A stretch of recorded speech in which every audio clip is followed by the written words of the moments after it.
All right, you guys got me. You win. Slow clap. You played me. You played me better than Wes Watson plays all of his followers with all of his fake ass stories. I'll give it to you.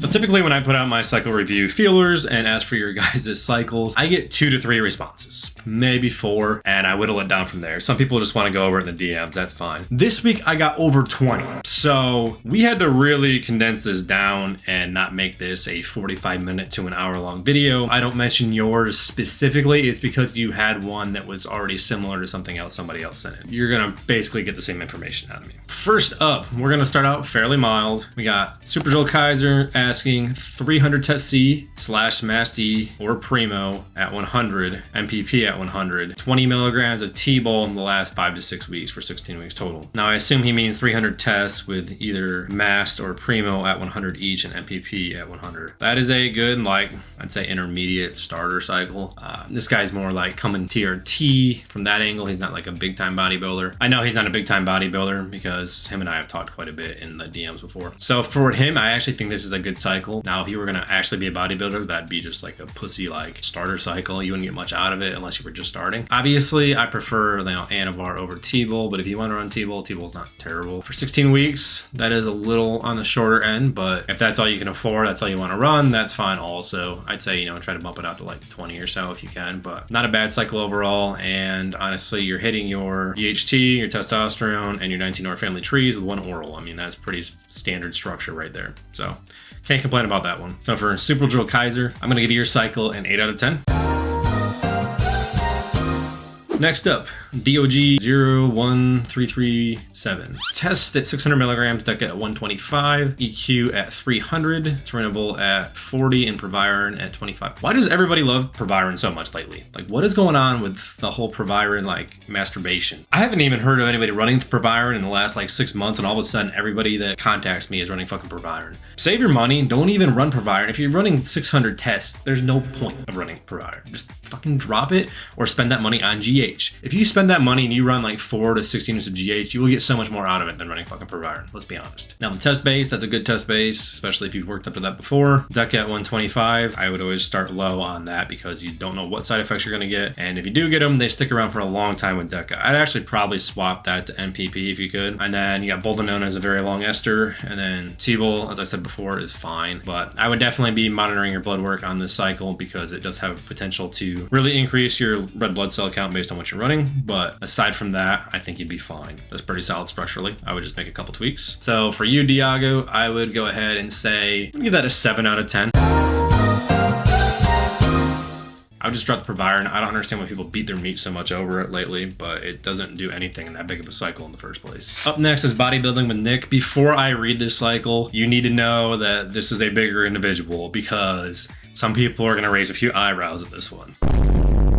1750 test, 1400 tren, and 700 massed. Now, in my opinion, that is overkill as fuck on the tren. Like, you could run tren at 700 and still get the same benefits out of it and not like mentally want to assassinate everybody you come across. I mean, if you tolerate tren at that high a dose, like, all the power to you, dude, but I personally wouldn't advocate anybody running tren over a gram. You can run the massed, kind of flip that ratio, massed at 1400 and still get that dry look without all the mental side effects and not being able to sleep and being a furnace from that much tren. Now, tren between 300 to 700, people do tend to tolerate it pretty well. Some people have to run it down to 150. I'm not totally against tren, but at that dose, we're talking pretty high up there.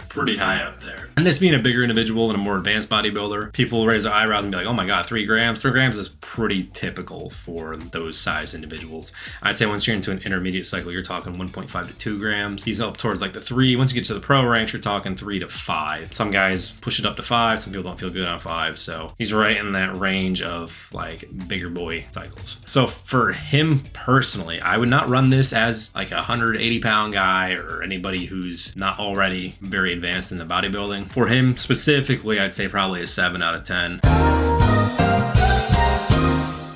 He didn't include GH in there. I'm sure he's running it because I would say, you know, save the money on the tren, add more mast or some primo in there. They're still going to be dry. And then you can add in Anadrol. I'm assuming it's a bulk because you wouldn't be running that much test on a contest prep. So in that case, I would use GH and Anadrol and cut down on the tren. I mean, I think that'll work much better for you. And we know that tren and Anadrol synergize together pretty well. You can run Anadrol up to 150 to 200 milligrams or so and still reap the benefits of it. So I would go ahead and leverage that along with the tren versus just the tren itself at that high dose. So Timothy J29 says his first cycle was 250 milligrams of test E, 50 milligrams of Anadrol pre-workout. Great videos, by the way. Thanks. So I mean, that's solid, and especially if that's a early cycle. I would say you don't need Anadrol your first cycle, but you said first cycle was, so I'm assuming this is a subsequent one. I would typically go with a DHT your second cycle instead of going for Anadrol and then maybe Anavar instead of Anadrol, just because you don't know when you're scaling up your test how you're going to react to that in terms of gyno and water retention side effects. Once you add the Anadrol into it, that just compounds it a lot of times. So you need to be able to manage that higher dose of test first before you want to add the Anadrol in. And that's what your first cycle should really focus on, is figuring out what your most tolerant test dose will be as your base for your next few cycles. A lot of people are like, oh, I'm going to do a little bit and then we're going to hop off of PCT like Diago Fit. And I'm like, dude, no, that's not the point of it. If you're going to be on, like, you're going to blast and cruise and you're going to try to find that base so you can build off of there instead of going up and down, crashing yourself over and over again, not making any gains, and actually just wrecking your endocrine system.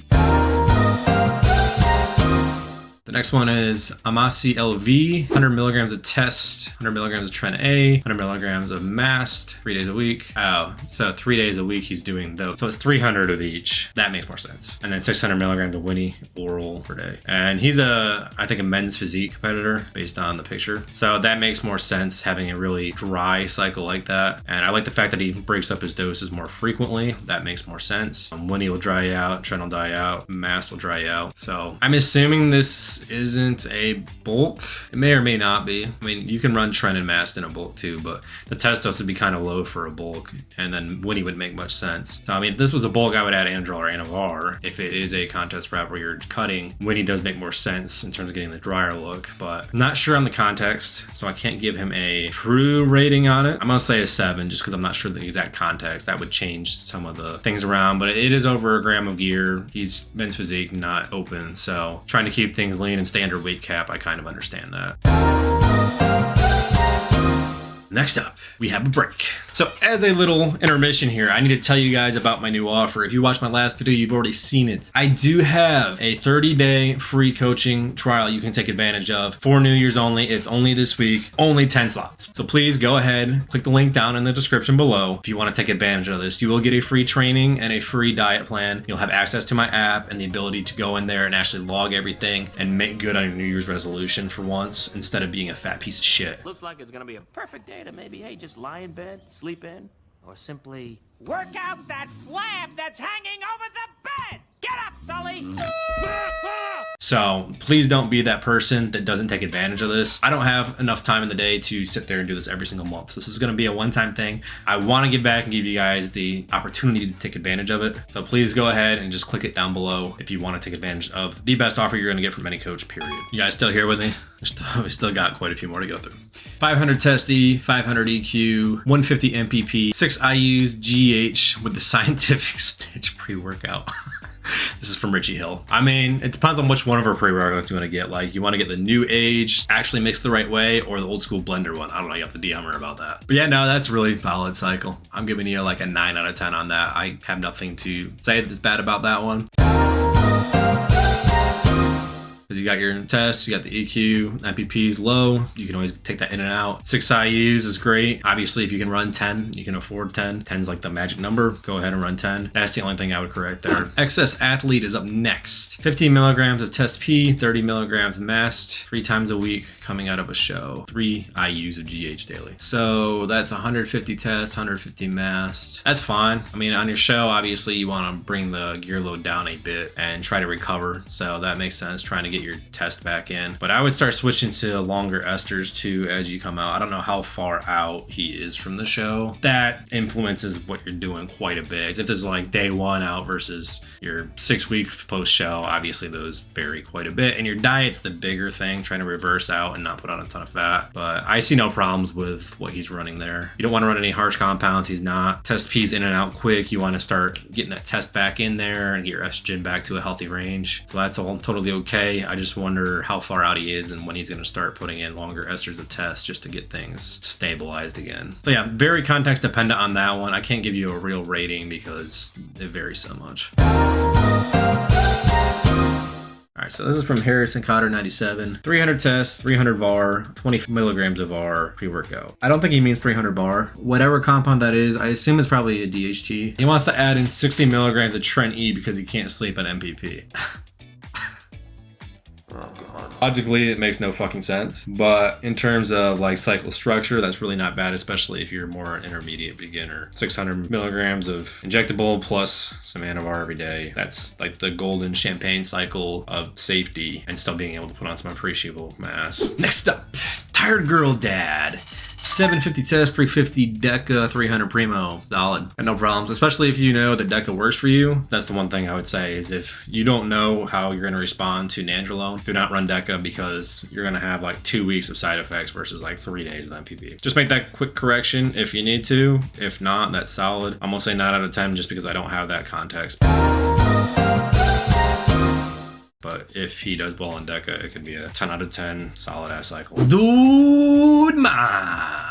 750 test, 900 Deca, 300 EQ, keeps his estrogen low, bottle HGH per day, 26 weeks. I like it besides the Deca, but at the same time, if he is one that does fucking amazingly on Deca, I assume he's ran Deca before and does really well on it. There's no way you just pull 900 milligrams out of your ass to run for Deca. Your 19 hours, usually you got to run a little lower because they start fucking you up. So 750 test, great base, 900 Deca. I assume he tolerates it well. 300 EQ, solid. And then 10 IUs of GH a day, that is perfect. 26 weeks, that's an appreciable amount of time to run it, and then take some blood work and come off if you need to. So 10 out of 10, assuming you respond well to Deca and this isn't just a shot in the dark.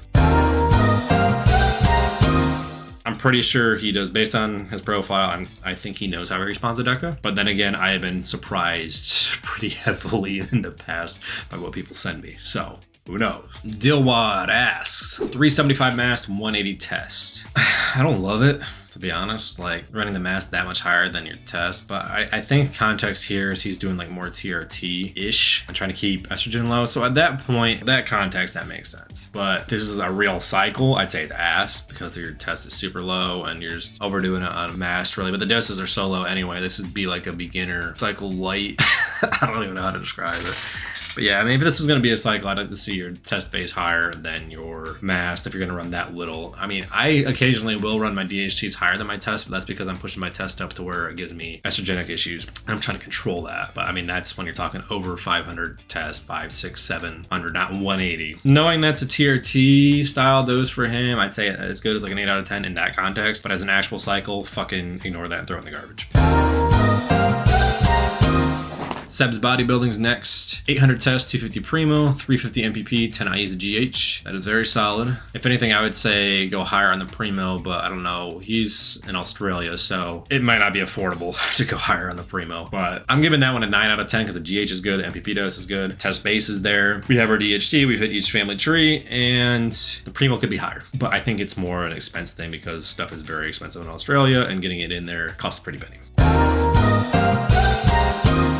So NRZA says 350 tren, 350 Anadrol, 150 test. What the fuck? What the fuck? Okay, it's not as bad as my initial reaction if I'm thinking about it. But if you're gonna be doing a cycle, a full cycle, using test P doesn't make much sense. Like, do you just test E as a base, or use SUST if you want to get fucking spicy? So that's 50 Anadrol a day plus 350 tren. I mean, your test is so low that it doesn't make much sense there. Unless he means 150 a day, that makes more sense. Because if you're injecting 150 test P per week, that's like fucking 5 units on the syringe or something like that. It's like nothing. So yeah, I would definitely question 50 test P a day. So it's like, what? So I can't do that math right now. It's like 1,000 test. That would make more sense than just 150 test P. If not, I would say increase that test base. I know that some people like low test, higher tren, but your tren dose isn't even that high. You can do something like 300 test with 700 tren if you want to get that super dry look and still leverage that a little bit more. So I'm gonna give that one like a 6 out of 10.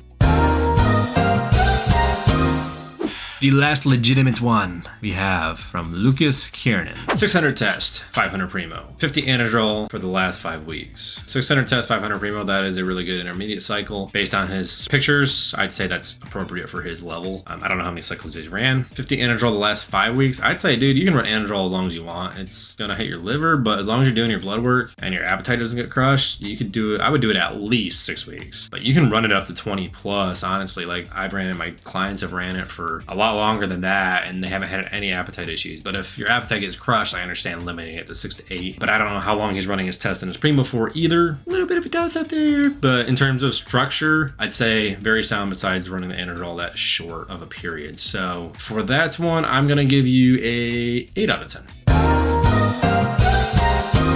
So I am done running my mouth now. That was a lot of talking. I appreciate you guys sending in your cycles to review, and hopefully you got something out of this video. If you feel like this was valuable, go ahead and please like and subscribe and leave a comment down below about your opinion on some of these cycles and how much you think you can run.